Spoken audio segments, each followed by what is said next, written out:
Welcome back.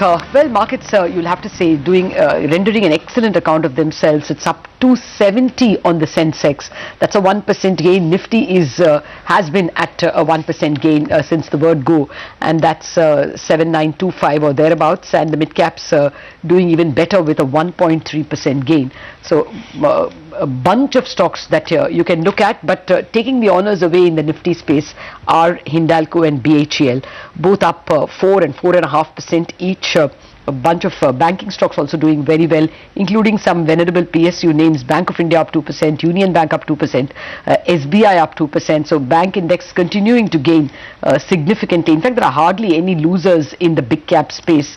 NTPC is quiet, otherwise there is hardly any loser in the big cap space. A bunch of high beta also doing well. GVK Power, India Cements, Lanco Infra, Maharashtra Seamless for a different reason altogether, doing very well. So bunch of mid-cap stocks up and about today.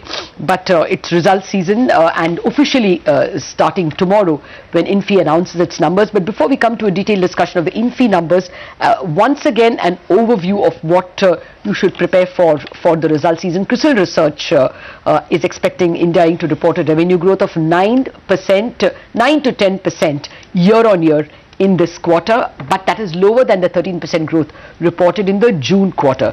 Prasad Koparkar, Senior Director at CRISIL Research, who probably oversaw this entire research, is with us. Prasad, good morning. Thank you very much for joining us. Well, let us look at it sectorally. Sectorally, where is the best improvement coming in revenues and where is the best improvement coming in margins? Right. Yeah, I think, Lata, before I get into sector specific, I think, two broad trends I would want to highlight.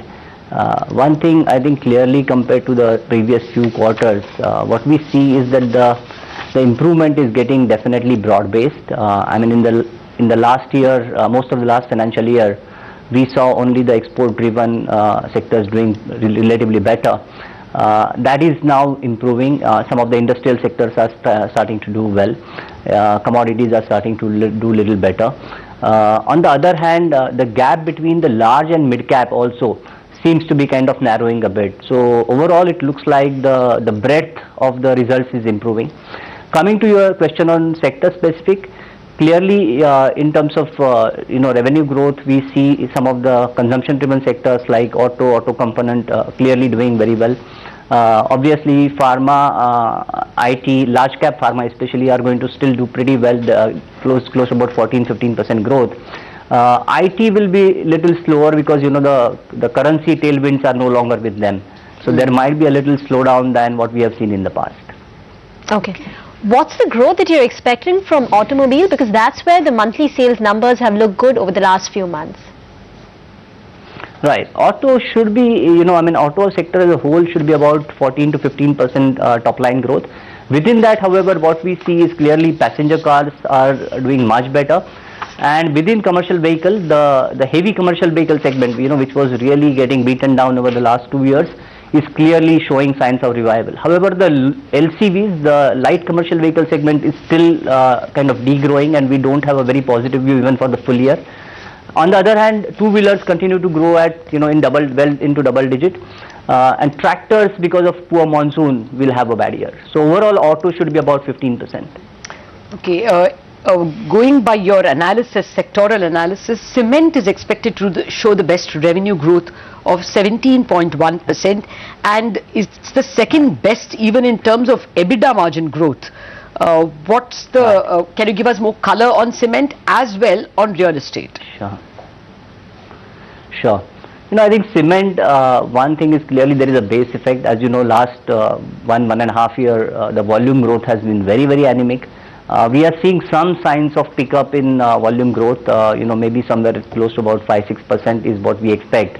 There is obviously some marginal improvement in the realization, but in terms of margin, I think there is also a significant benefit coming from reduction in coal prices. So I think that is the big picture for cement. Overall margin should improve after, I think, a gap of few years. On real estate, clearly I think the inventory overhang still continues in most of the major markets, Mumbai, Noida, Gurgaon. We believe there is still significant inventory overhang, and sales are still not really picking up in a big way.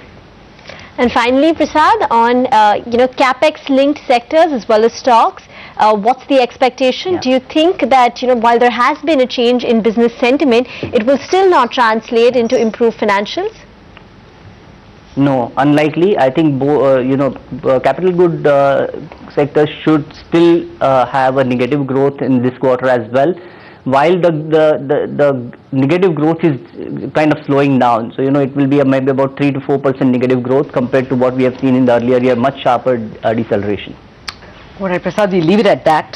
Clearly, one sector we didn't discuss is financials, but there, of course, we'll have a separate discussion. This is largely an ex-financial discussion. More importantly, Prasad pointed out as well that rupee could be a bit of a bother for export-related companies. Finally, India and Indian investors are realizing that we shouldn't be craving for a strong rupee.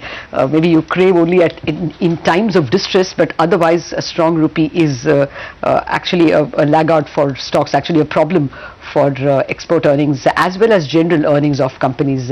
Pray for a weaker rupee. That's the message actually, and actually we've seen a decent amount of weakening of the rupee. We started the morning at 61.07.